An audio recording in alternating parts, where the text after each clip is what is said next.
you all very much. Thank you all very much for being here. I hope Dr. Beech will give me a moment to have a bit of an emo session here. Actually, on the flyer, Bettina, the very last paragraph of the blurb had an asterisk, and it was after the phrase, "to ensure the future is better than the past." That actually, the reason the asterisk was there is so no one would accuse me of plagiarism. It comes from a plaque in our Diabetes Research Institute. He quotes Dr. Dan Mintz. I don't know if anybody remembers Dr. Mintz, but one of the things he said about science is the goals of science include trying to make the future better than the past. Not just different, but better than the past. My name is Ken Gubin. I direct our Institute for Bioethics and Health Policy. And you all have seen that you are participating, helping us celebrate our 30th year as an ethics institute and our 30th year, actually, of dialogues in research ethics. What I wanted to do today is savor the privilege of introducing Dr. Bettina Beech, a colleague who, as you can see from the flyers, Chief Population Health Officer at the University of Houston, and one of several principal investigators on the Aim Ahead Leadership Course. She's going to talk to you about Aim Ahead and its goals. It's one of the most extraordinary and certainly the largest grant of its kind to try and do a better job with diversity, equity, inclusion, with special regard to what we've all come to understand. It's a very exciting new technology. She is a public population health scientist, experienced in family-based chronic disease interventions among African Americans. Her work has examined the intergenerational transmission of behavioral, social, and environmental risks for cardiovascular and cardiometabolic diseases in African American children, adolescents, parents, and grandparents. Dr. Beech, it's a real privilege to have you here today. As I've told you, we try and have as much exchange as possible. We call it dialogues in research ethics, not lectures in research ethics. But your project is one where I think it will benefit from you spending a little bit of time describing its arc, its mission, and what you hope for it. With that, the floor is yours. Thanks so much for being here. Well, thanks so much. I appreciate it. Let's see if I can get my slides up. Can you see them? Yes. Perfect. Excellent, excellent. That doesn't happen very often. Good afternoon, everyone, and thank you, Dr. Goodman, for the opportunity to dialogue with you today. So all of my colleagues on the call Ken continually told me this was an informal discussion. So I'm going to present a few slides to you just to introduce Aim Ahead, and then I hope we actually can dialogue. So the first part, again, will be about Aim Ahead, and then a few questions for us to consider. While we all keep our scientific hats on really all of the time, I'm going to ask for us to just think like regular folks today with what are some of the challenges and concerns that we see with artificial intelligence and machine learning, particularly in the space of research and diversity. So just to introduce Aim Ahead, as Ken said, this is a very large, ambitious initiative. It's a $100 million initiative, including multiple institutions, as you will see. It's a 2-year grant. There's already discussion about continuing it, but it was put together very hurriedly, I will tell you. So the applications were sent to NIH, and then NIH, in selecting institutions, connected groups together that didn't apply together. So we are trying to not only figure out this initiative called Aim Ahead, but also figure out how to work with individuals that had very different applications that are now pushed together. So that's important for you to understand. So again, artificial intelligence, machine learning, the field is not very diverse. And the point of Aim Ahead is to bring in underrepresented communities that have potential to advance the field, go into the field, and make a difference in artificial intelligence and machine learning, particularly starting with the area of electronic health records. So that's important to note. This is what the consortium looks like at this point, again, funded by NIH. The coordinating center brings 4 modules together with the leadership and administrative core, where I sit as a multiple PI from the University of Houston. And then there is a data science training core, data and research core and infrastructure core as well. As we speak, we are meeting with a group of individuals across the nation. Almost 1,000 people signed up for what we're calling a convention as a listening tour virtually, if you will, to learn from potential partners and stakeholders that will eventually become sub-awardees and pilot project awardees if they apply. Sorry, I'm not getting my slides to advance right now. Here we go. So this is how the Leadership Administrative Core is organized. NIH really liked this model, and I think that's one of the reasons our leadership group was selected for this purpose. So we are divided across the nation into hubs, 5 regional hubs, and you'll see them, the color coding and then who is leading them. So in the North and Midwest, really representing a lot of Native American tribal colleges is Spiro Manson out of Colorado. And then in the West, Keith Norris, who's a nephrologist and health services researcher at UCLA. My responsibility is South Central, which is in yellow. So all of Texas, Louisiana, Mississippi, and Oklahoma. All of Texas is enough. The Southeastern hub is Anil Shankar from Meharry Medical College, Herman Taylor at Morehouse. And the Northeast, Roland Thorpe from Johns Hopkins. And then the Central core is where Harlan Jones is at University of North Texas, which is also our leadership hub, period. So the Aim Ahead Data Science Training Core is led by an investigator, Dr. P.H at Howard, in partnership with colleagues from MedStar Health, Georgetown University, and University of Maryland. And so they're just going to be developing a myriad of training opportunities in data science and health equity research across multiple institutions from K through 12 all the way through early career faculty. The infrastructure core co-led, remember I told you about this sort of marriage that was organized by NIH. It's led by Alex Carlisle, that is the CEO of the National Alliance Against Disparities in Patient Health, Brad Malin from Vanderbilt, Paul Avalak from Harvard, and then a myriad of other partners that were brought together individually and by NIH to serve as the infrastructure core. And so their role is to try to put together the tools, the issues around privacy, how we're going to deal with certification issues, how we receive data that we will look at for FAIR related issues. I'll come to that later. They will be leading the pilot project initiative, working on data harmonization and strategies such as that to build the consortium. And then the last, I believe, is the Data and Research Core led by John Pirro of Ochen. And they're going to be focused much more on the healthcare side of this, working with healthcare organizations, AI/ML algorithms that address health-related issues with health systems. And you see a little bit there about what they're going to be doing and then partnering across each of the hubs. And then really lastly, we have an external advisory board of which Dr. Goodman is a member.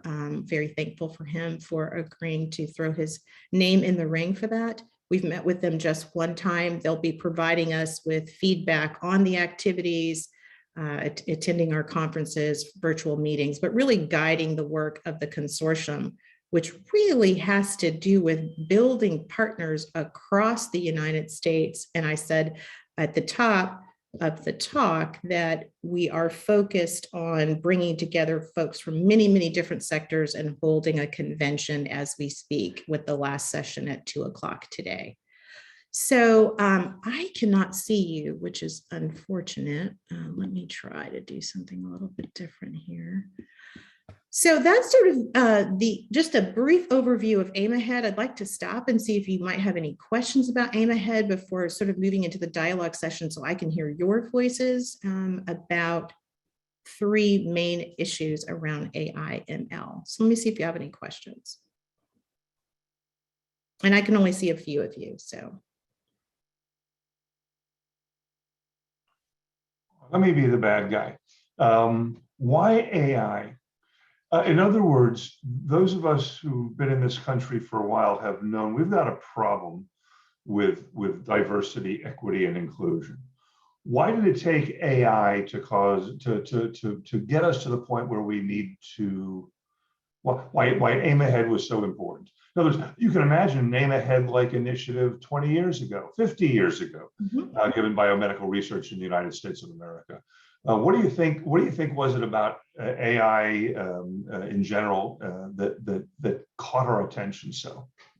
Yeah, so I'll give you my 2 cents, and then again, as a dialogue, I'd love to hear from other people. So part of it is, if you look at the timing of this initiative, it's not as much AI as it is what was happening in terms of racial issues, I think, in this country that really pushed this forward.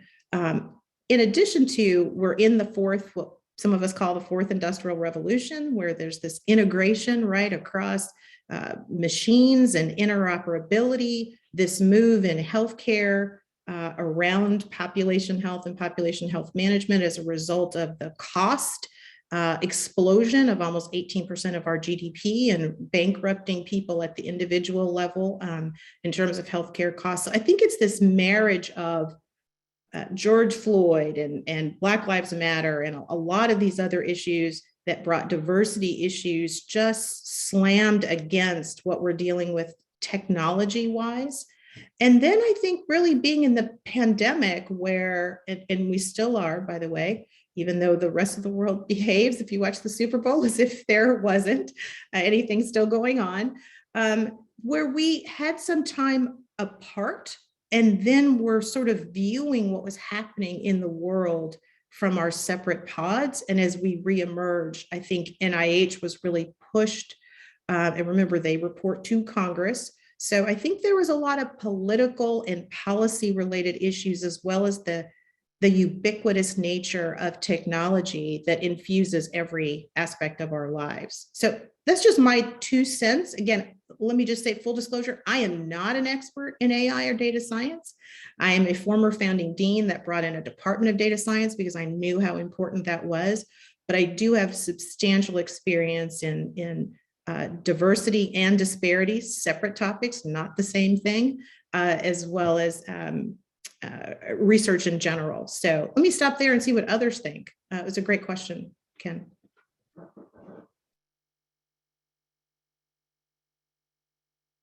Indeed, none of us is, we've got a whole new area of inquiry here that no one, I think, has expertise in yet, which makes it, having population scientists and people who do informatics. I'm a philosopher, and y'all even let me into the club. So obviously we're looking for that sort of thing as well. All right. Well, I'm hoping the dialogue part starts at some point. So my general question was, what are your general concerns? Not as scientists, what are your general concerns about artificial intelligence and machine learning? And to sort of prime the pump, I just put a few slides behind sort of each question. And the first is, there's this company, Clearview AI, that is really being a lot of high uptake by law enforcement organizations. They've completed a library of, as you see, the world's largest facial recognition network. And they're using these images to solve crimes and find individuals that have eluded them. This is one use of AI that is getting a lot of attention, even though there are issues that I'm hoping come up in our conversation. In the Wall Street Journal, I'm in Texas. Texas is suing, I think they are resolving this, but sued Facebook over their, again, facial recognition practices. And then you have these algorithms that are detecting hate speech online, but they are at least 1.5 times more likely to flag tweets written by African Americans as offensive compared to others. So these are just a few of the issues in the space of the title that Ken graciously gave me around issues that deal with diversity as well as disparities. These are things that keep me up at night, and you'll see a few more of them. So I'd like to hear again what you think are the issues that are concerning about AI, the use of AI?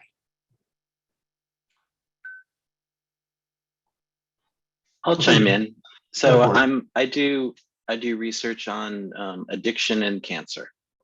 And in both fields, I'm deeply concerned about the data that I'm using to do my predictive models are missing important subgroups of the population. So to the extent that the data I'm modeling with is missing African Americans or insert any other racial ethnic group, my predictive models are going to be inferior for those groups of people. And so I'm deeply concerned about the quality of the predictions, and the people have the false belief that I can do a good job of predicting anybody, when in fact I'm going to be very good at predicting white males of a certain age. So that's my concern.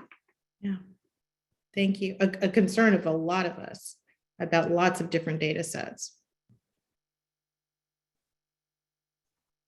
So we have, yeah, Ken, go ahead. Just a friendly amendment to that. It's a really good point, Raymond, but we spend a lot of money on research. And in academic medical centers, we have participants in research from around our communities.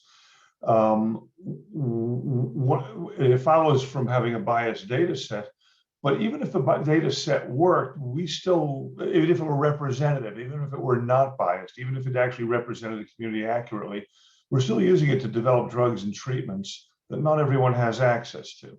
In other words, even if we could eliminate the informatics part of it, we still have a system which seems to not be entirely fair, right? And of course, Bettina, you promised you personally are going to solve this problem in America. We had problems with this before there was any AI at all. When it was garden variety randomized controlled trials, we've been developing drugs and treatments and tools that the participants are very often not able to afford after they're approved.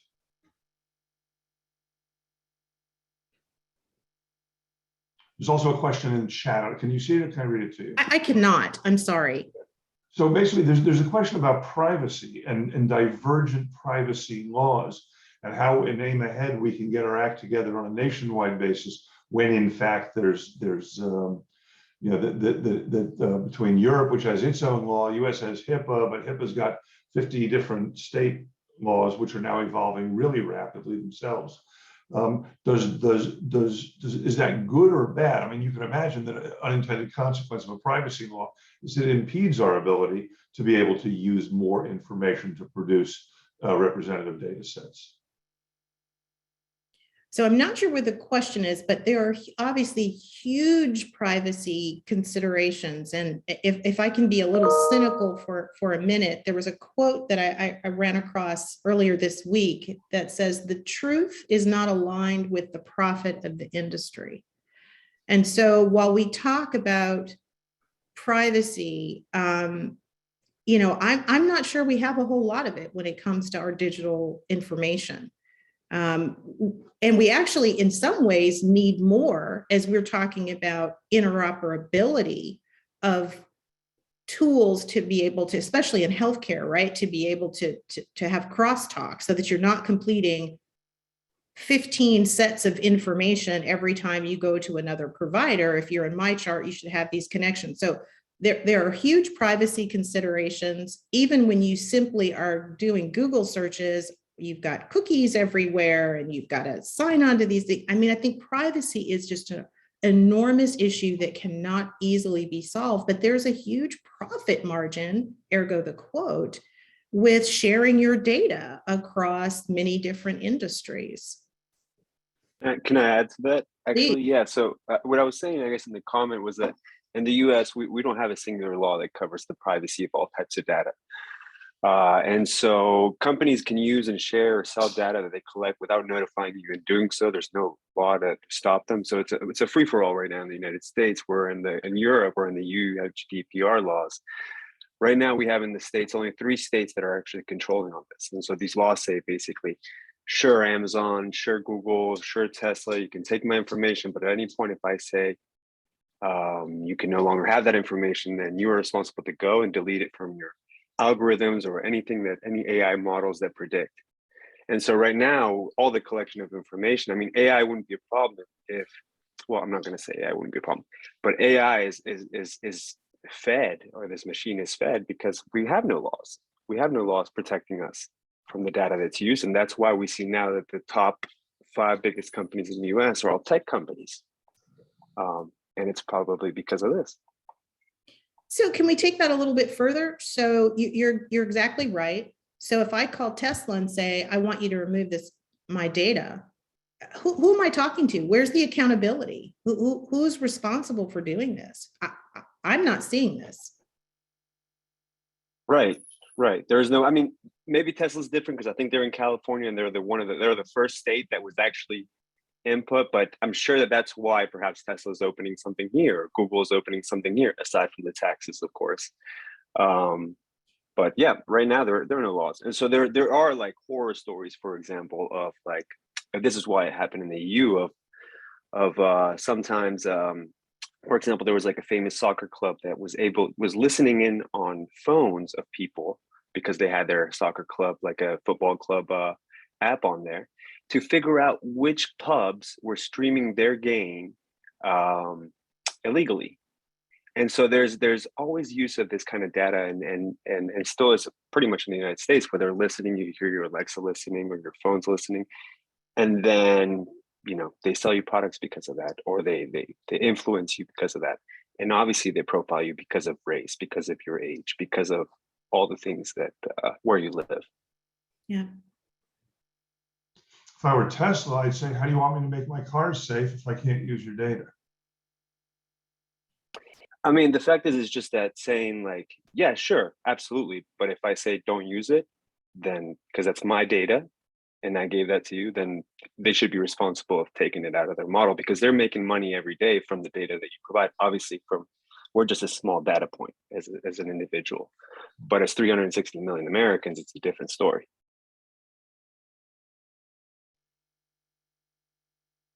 But others.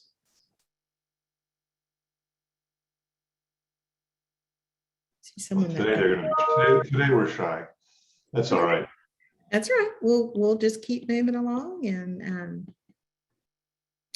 the next question I had, again, for the discussion was, what are your concerns about algorithmic bias?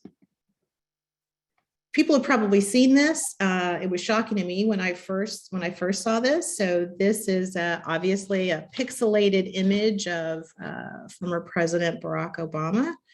And there's a new company that takes pixelated images and can make them sharper. And so with using this technology, they made this sharper, but made President Obama look like a white male.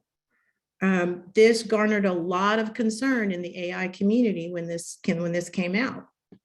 Very similarly, this is a beautiful young Asian woman.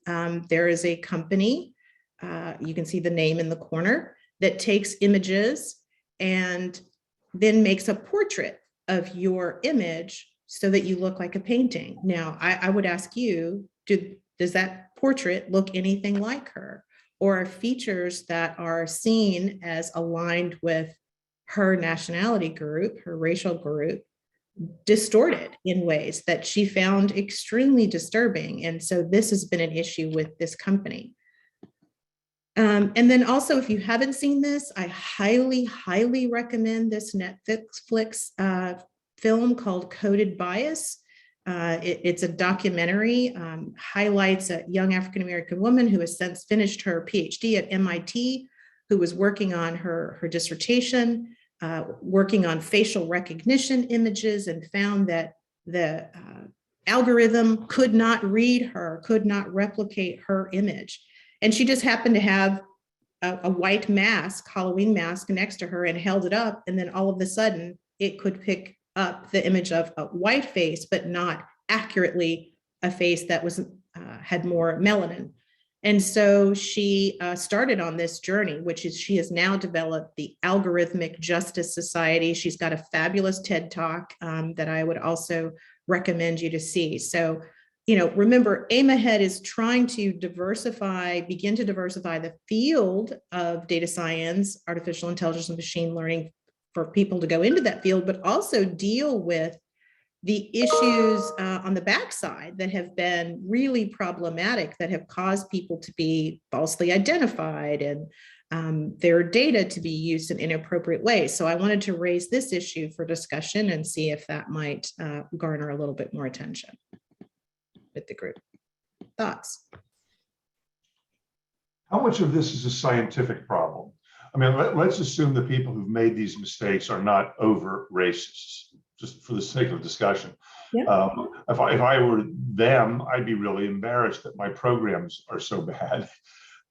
Is it fair to say that if we want to derive benefits from these tools for the sake of health, for instance, that Aim Ahead can actually be among the tools to make them better so they don't screw up like this? Probably not, Ken. Probably not Aim Ahead, as they're going to be taking data sets, looking at the training of these data sets and see if they can improve them in ways. But it's going to take years to address all of these issues. And the next issue is going to be healthcare. By the way, I was going to move it into healthcare, but probably not Aim Ahead. And you're right.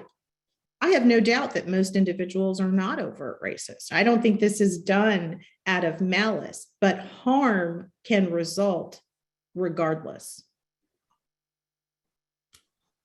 Which is why it's such an acute problem. And some of that harm's already been done in the context of transportation, for example. Healthcare aside, issues in business and transportation.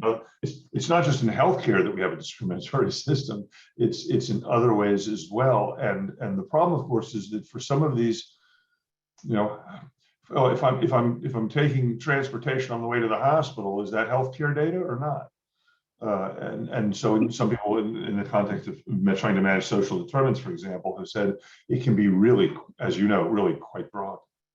Indeed. Criminal justice system is where we're seeing real implications of harm, as well as healthcare, in trying to predict who pain management, for example. But we'll get into that next. So others, concerns about algorithmic bias.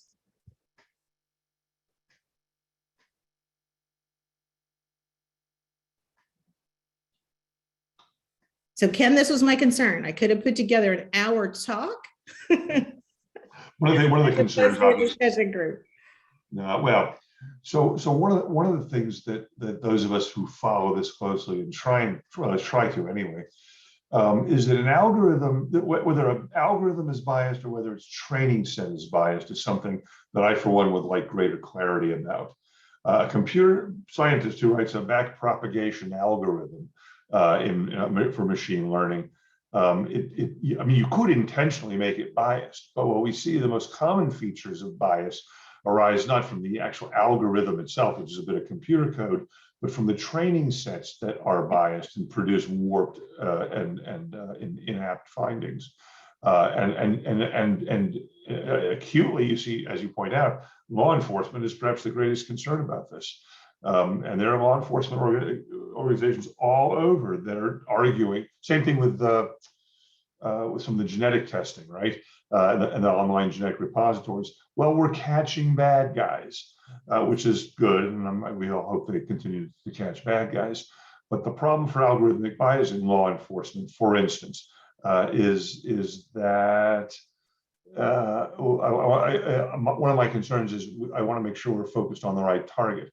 Maybe it's the algorithm, maybe it's the fact that we don't know how the algorithm works, and maybe it's the fact that the training sets for the algorithms were actually based on a non-representative cohort. In the opposite direction, Bettina, if I might, you can imagine a training set that was not representative, that was in a diverse community. You would not want to have a perfectly homogeneous training set used in a community that, for example, is a majority of Black people. In other words, it can go in the other direction. If, for example, you're in some neighborhoods of Miami or Houston, you would want to say, well, we want to make sure that it's representative of this community. And then the question is, where are the edges of a community? The catchment area for a court system, or what patients end up in the hospital, and that sort of thing. Even if we can eliminate any ill will whatsoever, there's a scientific problem about finding out what the edges of a training set are for a particular purpose and a particular community. Does that make sense? It does. And let me connect it to, I believe it's Raymond's comment about his concerns about his data set, right? In terms of being representative. So it goes back to our old adage problem of recruitment and retention of individual diverse groups into all kinds of health related studies, so that then he has a data set that can be appropriately used for training. But let me push that diversity a little bit more. We'll talk about large swaths of racial and ethnic groups, but what about the heterogeneity within those groups? So if you're saying, well, here's African Americans, well, what does that really mean? We've got diversity, so much diversity within groups. I'm a person who wants to look for more heterogeneity in our analyses, but we don't collect the data in ways that'll let us look at in-group differences. Great book, Thicker Than Blood, by the way, that looks at this from an analytic standpoint. We don't generally look at that. We'll say Black people. Well, we're not a monolith.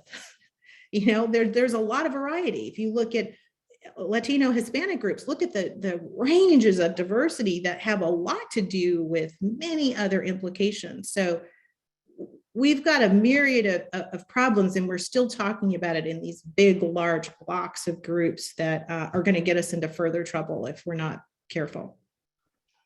South Florida. Go ahead. Sorry, if I could add to that, in Miami, that resonates so much because we have Black Hispanics. And for me, trying to do predictive modeling when I only know race and I only know ethnicity and I don't know the intersection. So if I get counts of one and the other and I don't know both, I know my models are distinctly not right. The other piece with algorithmic bias is particularly worrisome for me is what do I do with it?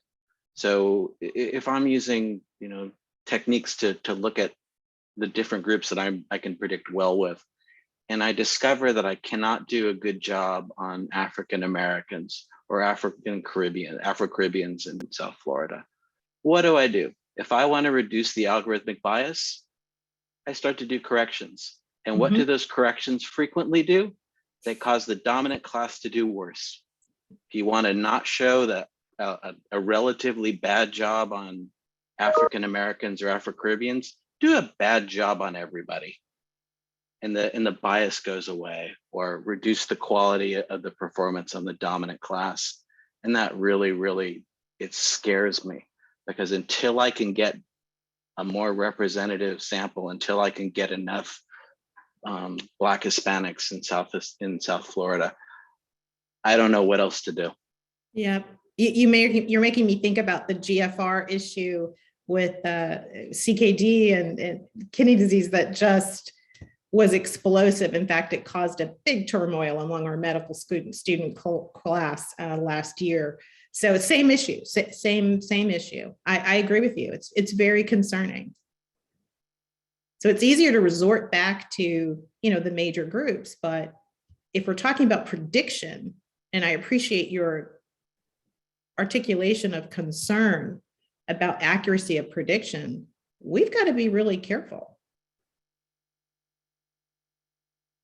One of the points about South Florida, and this point I was going to make before Raymond's a better point, was that we've known for a long time that this kind of variation you've described is an opportunity for a kind of subgroup discrimination. The dean of our medical school is a Haitian American. And so when you say Afro-Caribbean, I can tell you that people from Haiti, I don't know what they think of in terms of similarity to Cubans who happen to be Black, right? I mean, that somehow there's an opportunity for more science here, but it seems like every time we gather more data, we either make our job more complicated or we undermine the overarching mission. And how to get this right is, well, at least people of goodwill are trying to. And if Raymond's worrying about this, that's a good sign, right? Yeah, I totally agree. I totally agree with you, Ken, and taking also Raymond's point. and it applies as an immigrant. Sometimes I cannot understand, and I don't want to be controversial. That's like fixation about the ethnic origin, and I take my own case. I mean, I was born in Argentina. I am white, but I'm not Caucasian. I speak my maternal language is Spanish. I am Hispanic. My grandparents and my father came from Poland. I'm Jew.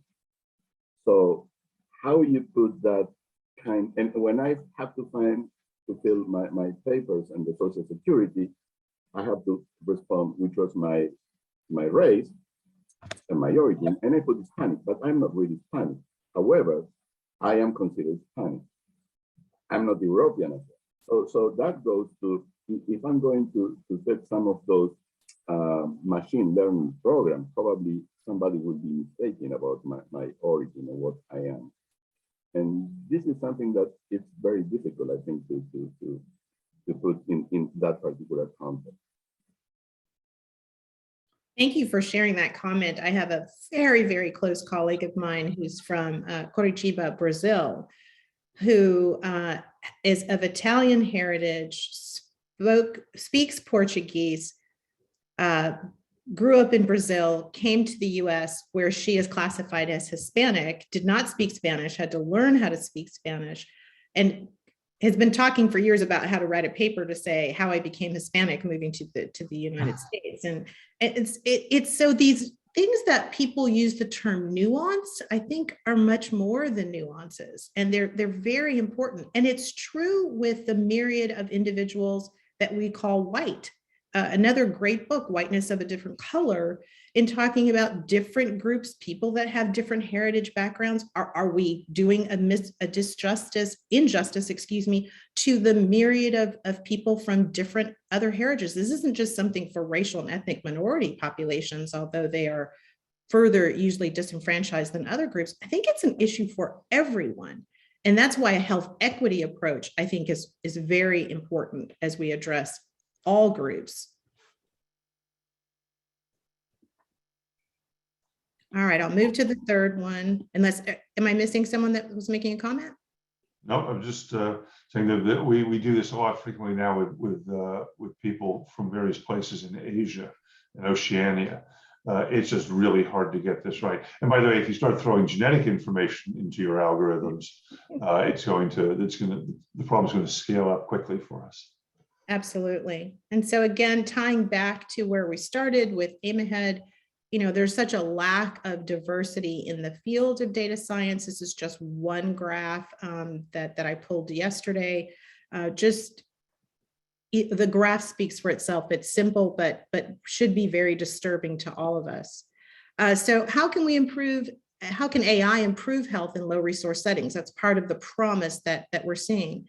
And again, thinking like just everyday citizens, what are the public's hopes and fears about the use of AI in healthcare? Someone talked about I think briefly, the Alexa. I used to have Alexa. I unplugged it when I started hearing about how certain households, Alexa was listening all the time, and that data was being used by companies to make decisions. This is very similar with healthcare issues. Again, another article in Nature, millions of African Americans affected by racial bias in healthcare algorithms. Again, pain management is one area of extreme concern where AI is being used, already tied into the assumption that Blacks feel less pain than do other groups and are under medicated in situations. And so it ends up with, we need to build trust in AI. And I wanted to stop there for a second to say, what does that mean to build trust?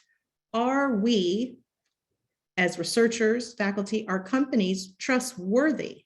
So we're always talking about building trust, but is there trustworthiness? The pervasiveness of AI is really changing and will continue to change our lives, particularly in healthcare. You can look in any number of articles that say the future of healthcare is digital. And so this is something we really do have to be concerned about. So how do you think AI has implications for people say underserved groups. I like to say poorly served groups because they are served in some capacity, just not well. How can this be used to achieve, as Ken put in the title, or move closer toward health equity?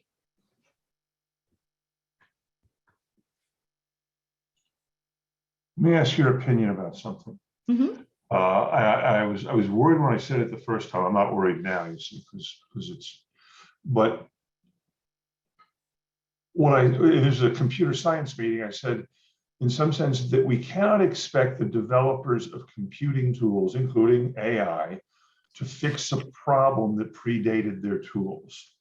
And therefore, in other words, we've known for a long time that our healthcare system was biased and not trustworthy. We've had it as a problem for participants in human subjects research.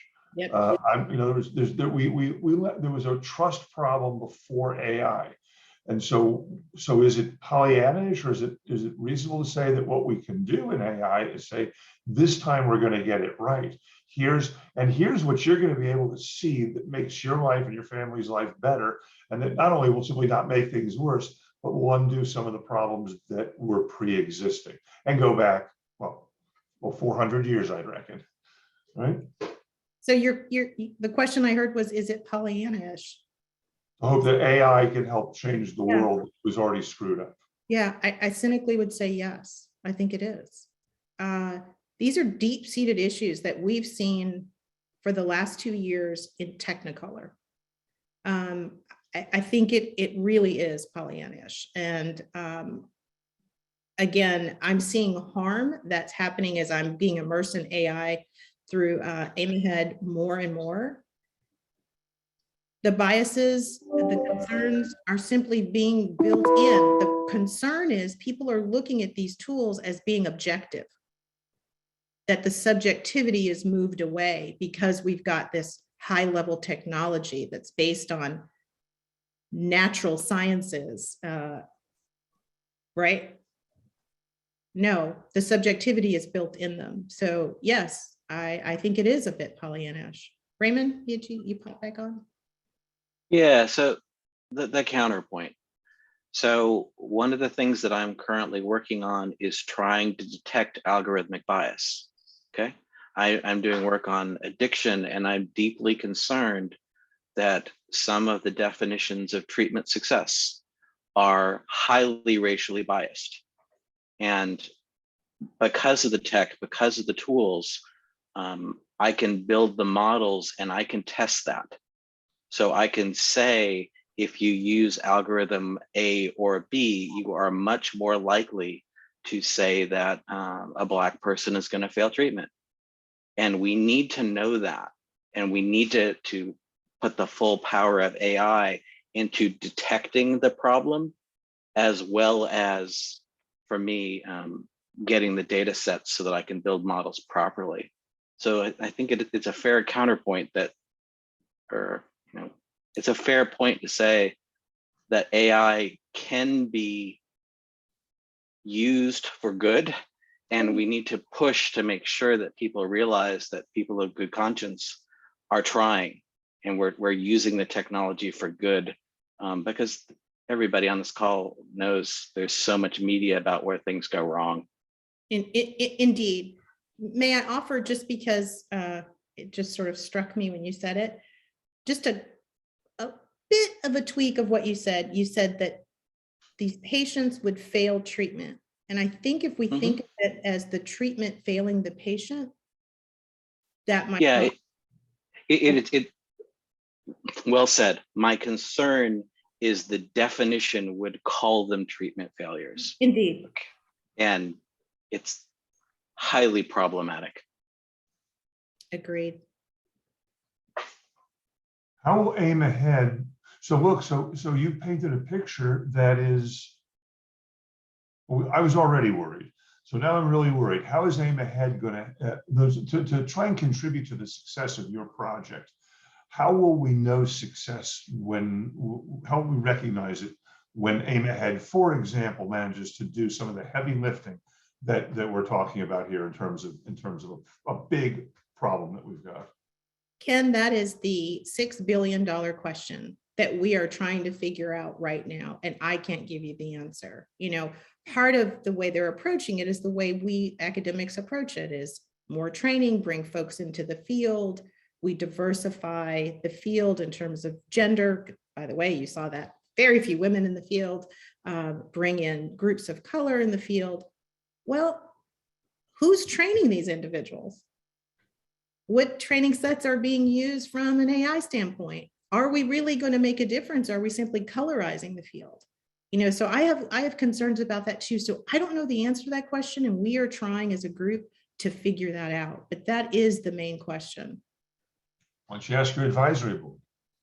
We did, and we are again. So I hope you have an answer for us next time. I'm gonna be trying to think of one. Good. This, by the way, by way of context, there was just one meeting so far of the AIMA External Advisory Board, planning on meeting in Texas, I think, sometime before the year is out, to try and figure out how to be a resource for this. And by the way, there are people on the advisory board from industry. One of the things, this goes to some of the points that I think that Roberto and Raymond have raised, is that we're in an environment that is shaped by government, by industry, by academia in different ways, and sometimes we don't communicate perhaps as well as we ought to, and so therefore to have everybody more or less fly in the same formation is going to be really a challenge. And it's a challenge for the advisory board. I mean, if you're from a corporation, Alpha, Beta, Gamma, what is your fiduciary duty? To whom must you be loyal? And that's a very interesting and challenging meta-ethical question, I would think. Indeed it is. And so that's a great transition to the last question I had is, what are the implications of AI ML in research applications? And I say that because, so I have an additional supplement in addition to the AI ML grant that's connected with one of my R25s to create a fair principle training program for early career faculty of color across the nation, and then to be able to put that online across this network called PRIDE. So it's a NHLBI funded initiative that has 9 sites around the country to bring early career faculty and postdoctoral, transitioning postdocs into research to try to help them learn to write research applications, be competitive moving forward. And so, as all of you know, as of the beginning of next year, we're going to have much more robust data sharing, data management plans as part of our NIH applications that include FAIR principles. And so this is what our administrative supplement is about. And so I wanted to sort of end on this idea of FAIR principles. What is fairness? This has been around for a long time, but it's becoming much more pervasive. NIH has put even more money into this area, and we are one of, I don't know, maybe about 25 different groups that were funded to address this. So I just wanted to end on this point, that it affects all of us that are still in the research game, and NIH is really looking for not cookie cutter sections of your grant application, but it connects to rigor and reproducibility. And now FAIR principles has become, even more important to the masses. So I'll just stop there and see if you have any closing comments. You might observe that the FAIR principles, which have in fact been around for a while, you could argue that they are tools for improved rigor and reproducibility. We have different interests, different proprietary interests in data. People for whom the data are about have an interest in how their data are used, right? And so this is a problem, of course, for everyone, not just in the context of racial or ethnic or other disparities. The question is whether they're lensed by that. When you could argue that, and you made this point, that there are a lot of white people, I reckon, who ought to have better health care too, or who for various reasons are not able to access the kind of health care that we would expect in a civil society. We know it's worse for other populations, and so maybe to close the circle here, and to keep me from being Pollyanna-ish, because I was hypothetical. I want you to say that it was. Maybe the informatics community, the people who do this, could say, you know, if you only would make it so that data and metadata could be found, that they're accessible, that they're interoperable, and that we can reuse them. Maybe that would be a way to reduce bias and disparity. And I mean, it's sort of a grand slam, but I'm just struck by you mentioning rigor, reproducibility, and then sharing the FAIR principles. Set your goals where you like, but we've got a huge problem, and information technology, as we said at the beginning, is only one of them. Aim Ahead's success might be measurable in lots of different ways. Indeed. So I'm just going to end on this point, and it's just very generic, but I have been absorbing the Olympics for the last almost 2 weeks.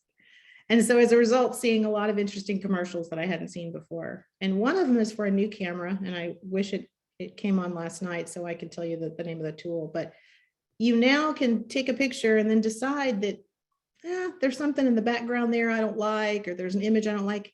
And you can actually remove that image from the image you photographed. Going back to trust, how do we know what we see is true and accurate? And this is where technology in the fourth industrial revolution has taken us to places where our ethical issues have not been addressed. We've got to catch up because the technology is just going too far. I am a fan of the technology, but also have a healthy dose of concern and fear about where we're going. So I am sorry I was unable to engage more of you, wasn't able to engage more of you in conversation. No, please. I really appreciate the opportunity to meet with this group. And Ken, it's always a pleasure to see you. And you, and thank you very much. Once again, we've been doing this for a while. My ability to predict the next one is, you think by now I know how to do it better. That you've found time to join us today, that you have signaled the importance of Aim Ahead. By the way, Nick Centeramus from IDISC, our Institute for Data Science and Computing, is on one of the Aim Ahead groups as well. So Miami is all in. We want to be able to help support your work. And to the extent that I'm the only thing worse than hacking your own photos is not being able to signal gratitude to visitors any better than we can on Zoom. But against that background, everybody, please join me in thanking Dr. Beech for a really exciting presentation. Thanks, everyone. Happy Friday. Bye-bye. Thanks so much.